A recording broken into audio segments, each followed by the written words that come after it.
Was the last time someone said the right thing and completely flipped your mood? When was the last time someone ignored you and you couldn't stop thinking about it? When was the last time you reacted and immediately regretted it? Here is the brutal truth that most people never want to hear. Every single time you react, every single time you show them what bothers you, every single time you let your emotions spill out, you are handing them the keys to your life. Emotion is not strength. Emotion is a handle. And the moment someone knows your handle, they don't have to force you, they just pull. Think about it. The more you feel out loud, the more predictable you become. And the more predictable you are, the easier you are to manage, to manipulate, to move like a piece on a board. The world, this cold, calculated world, is not run by the loudest people in the room. It is not run by the most passionate, the most expressive, the most open. It is controlled by those who withhold, those who observe, those who reveal nothing and take everything. Most people think caring deeply is a virtue. They think wearing their heart on their sleeve makes them real, makes them relatable. And sure, in poetry maybe, but in the real world, in relationships, in the game of power, caring too openly is exposure, and exposure creates vulnerability. And vulnerability is what gets you used. Machiavelli understood this more than 500 years ago. He studied rulers, courts, and betrayals, and what he found again and again was one central law. Control belongs to the one who is least emotionally dependent. Read that again. Not the strongest, not the smartest, not the richest, the least emotionally dependent. Because power is not about how much force you have. It is about how little leverage others have over you. Now, before you close this video thinking this is about becoming cold, becoming heartless, becoming a robot, let me stop you. This is not about that. This is about something far more powerful. This is about becoming unreachable, still present, still engaged, still fully alive, but impossible to shake, impossible to move without your permission.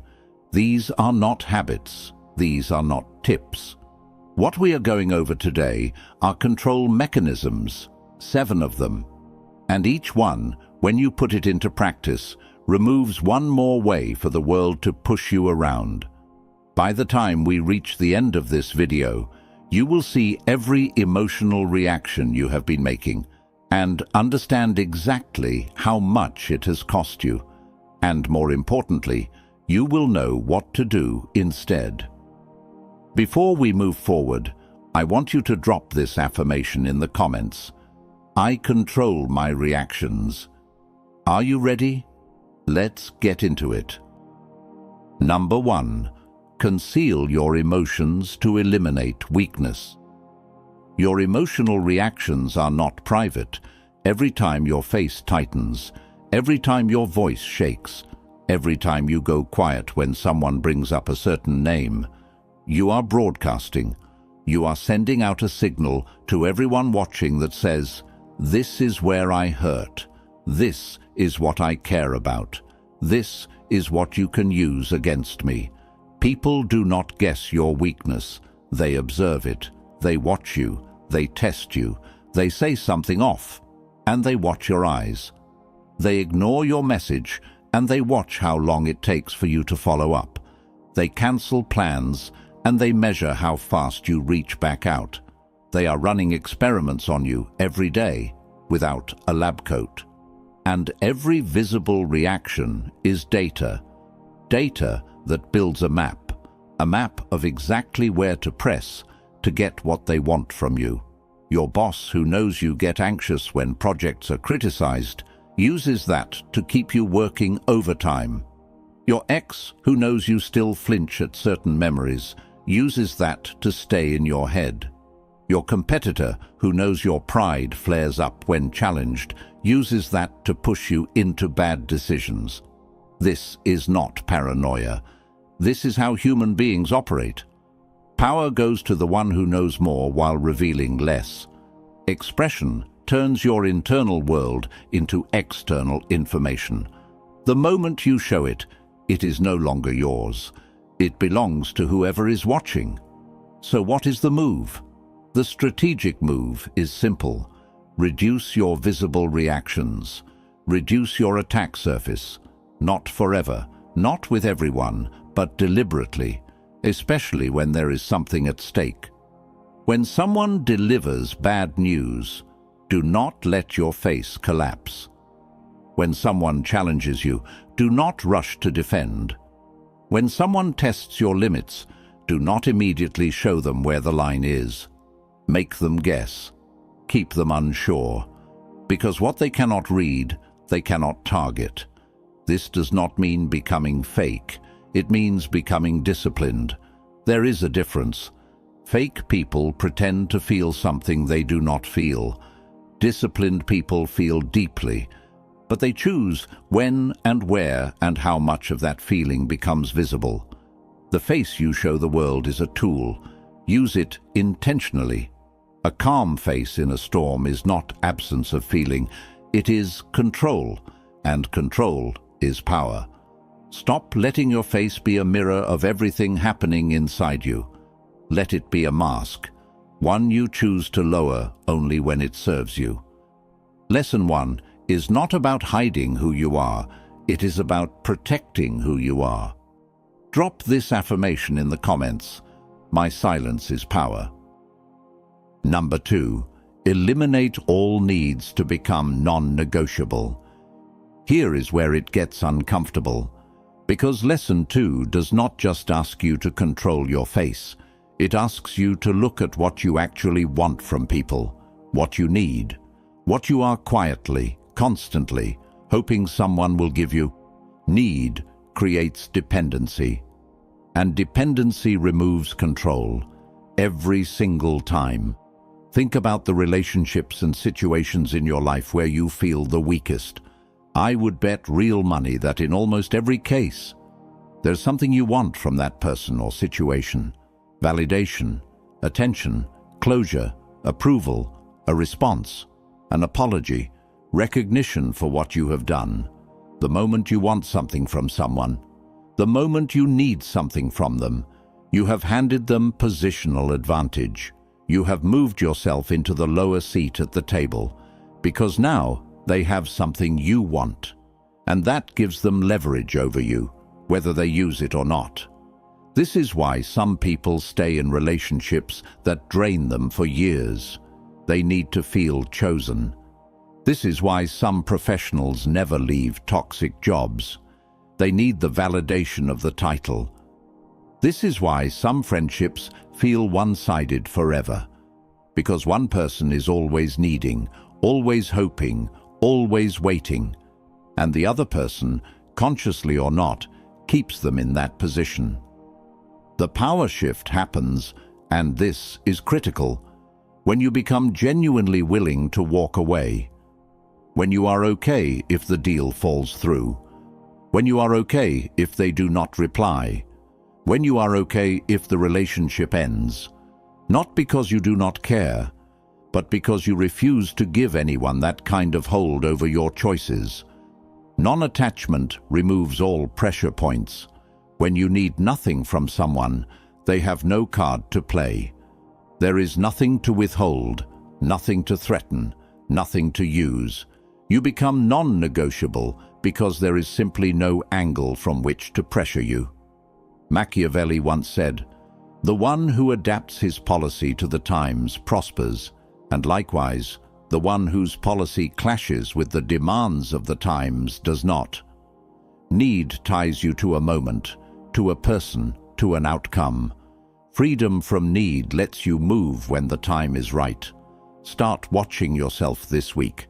Every time you check your phone hoping for a certain message, that is need. Every time you repeat yourself waiting for someone to validate your point, that is need. Every time you stay somewhere that no longer serves you just because leaving feels too uncertain, That is need. Identify it, name it, and start working on releasing it. Not by pretending you do not care, but by building enough inside yourself that external approval becomes optional, not essential. The most powerful people in any room are not the loudest. They are the ones you sense do not need anything from you. And that quiet self-sufficiency, it is magnetic. It draws respect without demanding it. Now, I want you to drop this affirmation in the comments. I need nothing to proceed. Number 3. Use silence to force others into exposure. Most people are terrified of silence.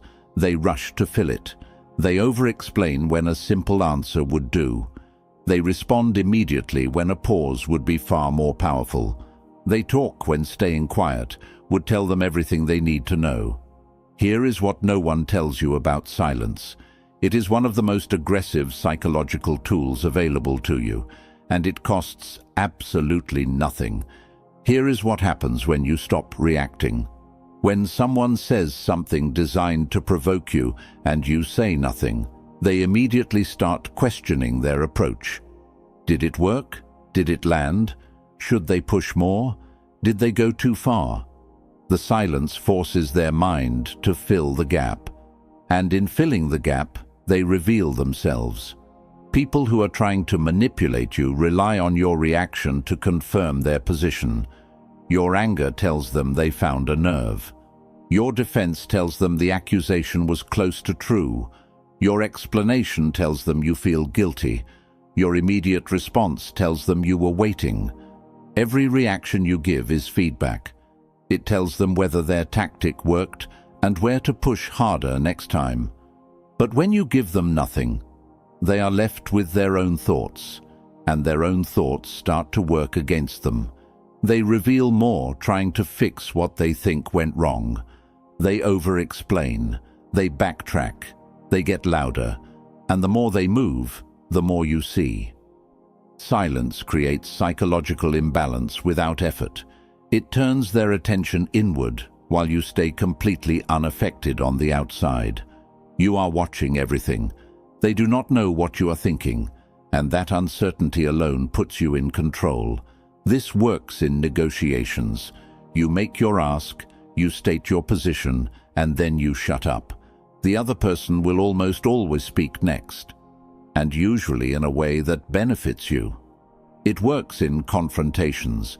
When someone comes at you hot, you stay still. Your stillness is disorienting. They expected resistance. They prepared for a fight. You gave them a wall. Now, they are fighting themselves. It works in everyday conversation. When someone asks a pointed question designed to get a reaction, you pause longer than is comfortable. You let the silence breathe. You answer only when you are ready, on your terms. Machiavelli once said, "The first method for estimating the intelligence of a ruler is to look at the men he has around him. But before any of that, watch how a person handles silence. Because the one who can hold silence holds the room. Learn to sit in silence without rushing to fill it. Train yourself to pause before every important response, not because you have nothing to say, but because you understand that silence itself is a statement. And often, it is the most powerful one you can make." Drop this affirmation in the comments. My pause speaks volumes. Number 4. Break your patterns to stay unpredictable. People are pattern recognition machines. From the moment someone meets you, they start collecting data. How you respond to stress, how quickly you reply to messages, what makes you laugh, what makes you defensive, how long it takes you to forgive, how far you can be pushed before you push back. Over time, and this happens faster than you think, they build a model of you. And once they have that model, they know how to manage you. They know what to say to calm you down, to fire you up, to get what they want, to avoid conflict, to stay in your good graces. You become, in the most literal sense, manageable. And managed people do not lead, they follow. Consistent emotional patterns train others how to deal with you. The person who always gets angry when criticized. People learn to sugarcoat everything around them and never tell them hard truths. The person who always forgives quickly. People learn they can take advantage, knowing the reset button will be pressed. The person who is always available. People learn to take their presence for granted. Your patterns are the leash, and most people are wearing one without knowing it. Controlled unpredictability removes their ability to plan. When people cannot predict you, they cannot prepare. When they cannot prepare, they cannot execute whatever game they were running. They become cautious. They become hesitant. They move more carefully around you because they genuinely do not know what to expect. That hesitation, that is respect, not the kind you demand, the kind you earn by being impossible to read. This does not mean being erratic or chaotic. Random behavior is not the goal. The goal is deliberate variance. You are the same person with the same values, but you express yourself in ways that cannot be boxed in. Sometimes you respond immediately. Sometimes you take 3 days. Sometimes you agree. Sometimes you push back on things you used to let slide. Sometimes you are warm. Sometimes you are all business, always in control, never in a formula. Break the patterns people have come to rely on, not to be difficult, but to protect your freedom. Because once someone fully understands your pattern, they own it. And if they own your pattern, they own a piece of you. Machiavelli once said, "A prince never lacks legitimate reasons to break his promise. Patterns are promises you never officially made, but others are holding you to anyway. Break them deliberately. Start small. Change one consistent behavior this week. Respond at a different time than usual. React differently to something that normally gets a predictable response from you. Watch how quickly the dynamic shifts.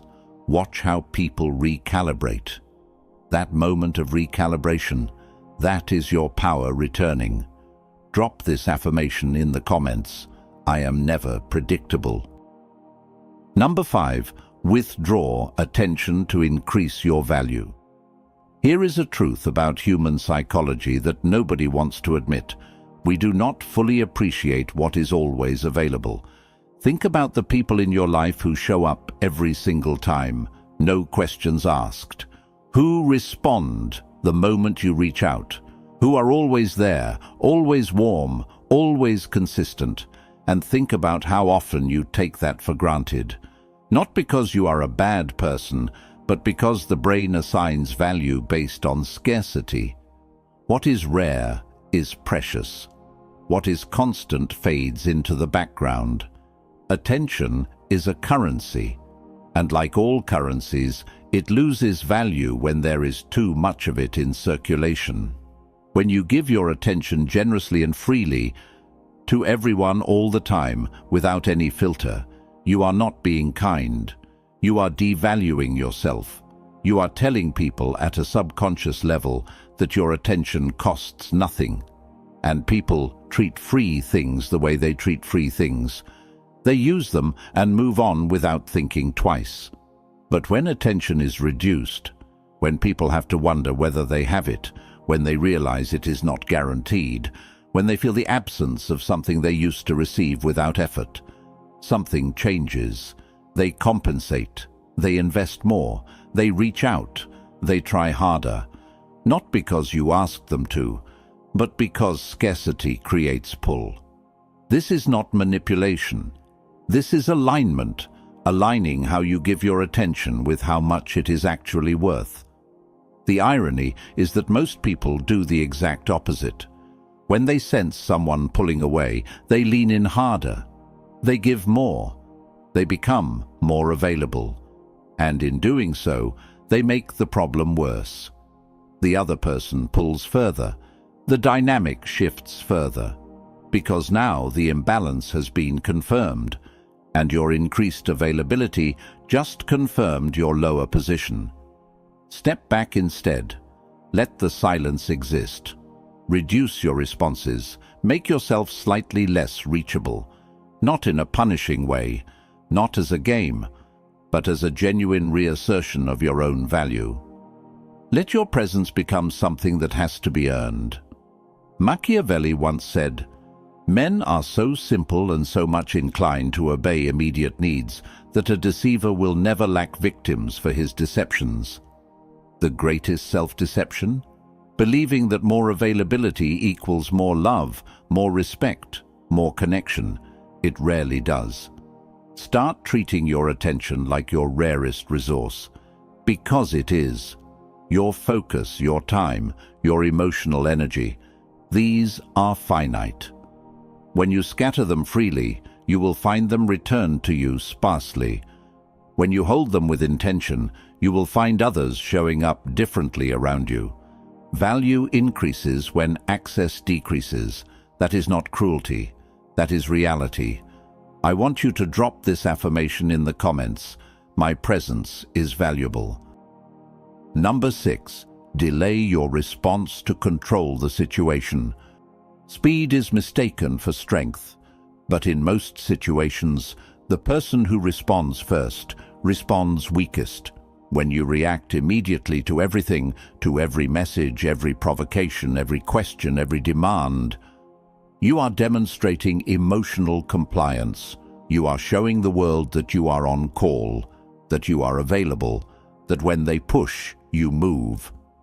You have essentially set the expectation that your rhythm will bend around theirs, and once that expectation is set, it is very hard to break without deliberate effort.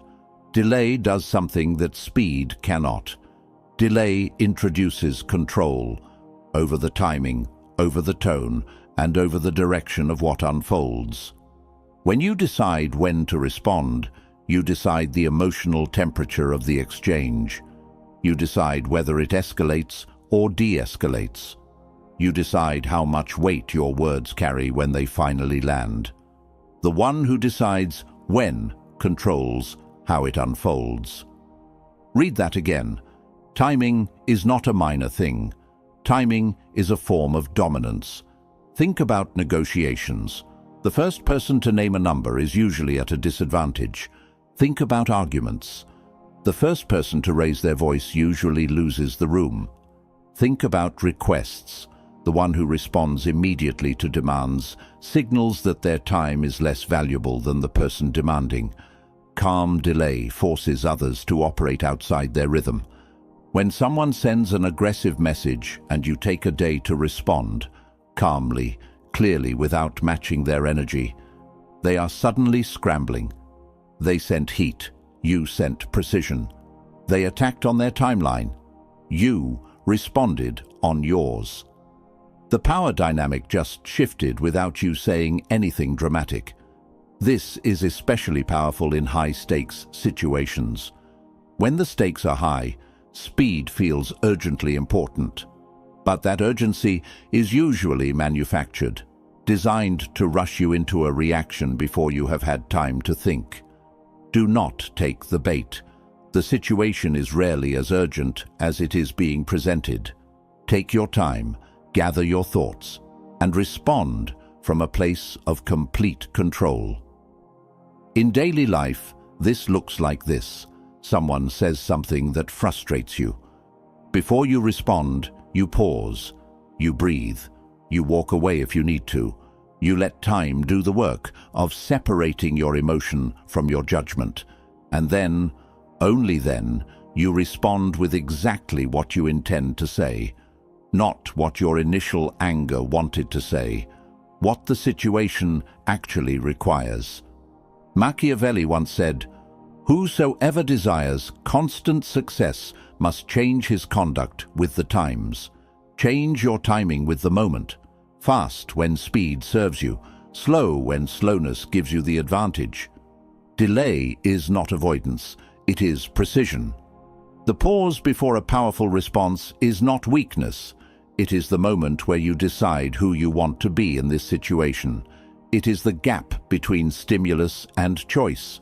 And in that gap, everything changes. Drop this affirmation in the comments.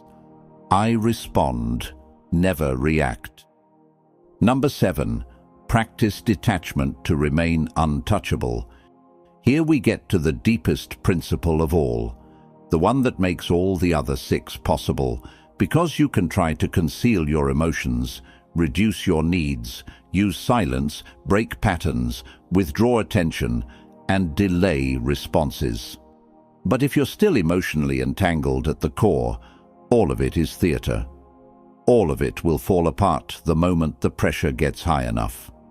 True, lasting power requires detachment, and detachment is widely misunderstood. Detachment is not coldness, it is not indifference, it is not showing up numb and going through the motions. Detachment is measured involvement. It is the ability to be fully present in a situation without being swallowed by it. To engage, genuinely, thoughtfully, powerfully, without depending on the outcome. Here is what detachment actually looks like in practice. You observe without absorbing. Someone comes at you with anger, with grief, with manipulation, with need, and you witness it fully. You understand it. You respond to it. But you do not take it into yourself. You do not carry their energy home with you. You do not lie awake replaying their words.